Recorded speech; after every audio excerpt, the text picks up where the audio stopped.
दोस्तों, त्रिकोणमिति आपने पढ़ी हो और इस सारणी से आपका पाला नहीं पड़ा हो, ऐसा हो ही नहीं सकता है। ये सारणी आपको याद हो तभी आपके सवाल आगे होते हैं। ये 10वीं क्लास की गणित है और ये सारणी आपके जीवन में आपने पढ़ी जरूर होगी, आप कोई सी भी क्लास में हो। तो ये सारणी याद कैसे करते हैं, ये मैं तरीका आपको बता रहा हूँ। बहुत सारे तरीके बताते हैं, शॉर्टकट तरीके, उंगलियों पे करना, वो करना। पर एक चीज़ ध्यान रखना, ये सब तरीके अपनी जगह सही है, लेकिन आपको एक बात सत्य याद रखनी है, वो ये है कि आपको याद तो करनी ही पड़ेगी। पर मैं जो आपको तरीका बता रहा हूँ वो किताब से ही बता रहा हूँ, कोई नया तरीका नहीं है। लेकिन आप इस सारणी को अगर 3 से 4 5 बना लेते हो, बार अपनी कॉपी में बना लोगे, तो वैसे ही आपको 100% याद हो जाएगी। आपको उंगलियों के सारे नहीं याद करने की कोई ज़रूरत नहीं है। सिंपल सा बता रहा हूँ। यहाँ पर 0 का, 30 का, 45 का, 60 और 90।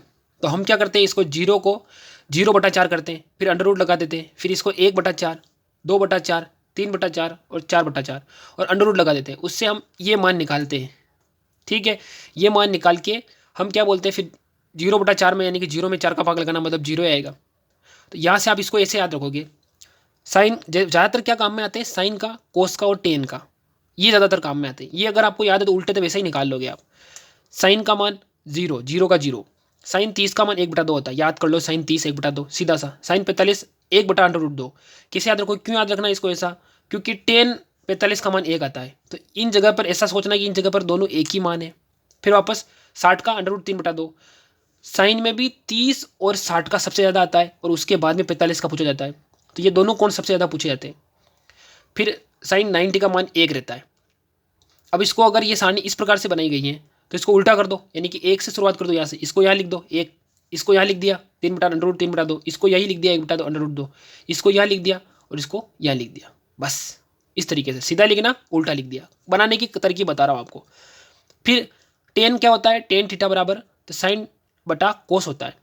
तो साइन के अंदर कोस का भाग लगाना, देखो 0 के अंदर 1 का भाग लगाओ, 0 ही आता है।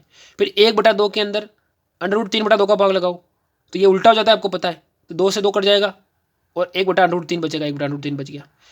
1/2 √2 में 1/√2 का भाग लगाओ, इससे पूरा कट गया, 1 बच गया। 3/2 से 1/2 लिखा है तो अपन 2/1 कर देंगे, तो 2 से 2 कट जाएगा, √3 बचेगा खाली। और 1 के अंदर 0 का भाग लगाओगे तो कुछ भी नहीं आएगा, अनंत आएगा। तो यहाँ तक आपका काम हो गया। फिर वापस इसको उल्टा कर दो। जो कोसेक है ना, वो सिंपल सा मान है, साइन का उल्टा होता है। यानी कि अगर साइन कोसेक थीटा बराबर होता है 1/sin थीटा, 1/ इसको कर दो। ये एक में 0 का भाग लगाना, मतलब 0 अपरिभाषित आएगा। वापस 1 के अंदर 1/2 का भाग लगाना, तो 2 आ जाएगा। इसको उल्टा कर दो, वापस √2 बन जाएगा। इसको उल्टा कर दो, 2/√3 बन जाएगा। इसको 1 बन जाएगा। फिर इसको ऐसे लिख दो, 1 वापस से √2/3, फिर √2, फिर ये 2 और अपरिभाषित, उल्टा हो गया।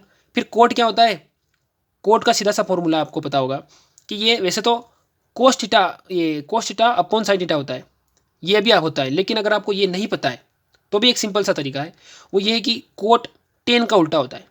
ये जरूर ध्यान रखना। दो टेन के 1/0 कर दो तो अपरिभाषित आ जाएगा, 1/√3, एक सही 1/√3, ऐसा करना है। तो इसको उल्टा करोगे तो क्या बनेगा, √3। इसको उल्टा करो तो 1 ही बनेगा, इसको उल्टा करो तो 1/√3 बन जाएगा और इसका 0। तो इस प्रकार से आपको पूरी सारणी याद करनी है। काफ़ी सरल है, 4 से 5 बार बना दोगे इसको तो आपको 100% याद हो जाएगी। लेकिन आप अगर तरीके अपनाते हो, जैसे अंगुली वाला तरीका, तो उससे आपको ये याद नहीं होगी। और याद हो भी जाएगी तो आप परीक्षा में इसको लिख नहीं पाओगे। इस तरीके से इसको 4 से 5 बार बनाओगे, दिमाग में पूरी की पूरी छप जाएगी और इससे आपके सारे सवाल हो जाएंगे। आई होप कि मैंने जो बताया आप वो करोगे। वीडियो पसंद है तो वीडियो को लाइक करोगे, चैनल पर नए हैं तो सब्सक्राइब करोगे।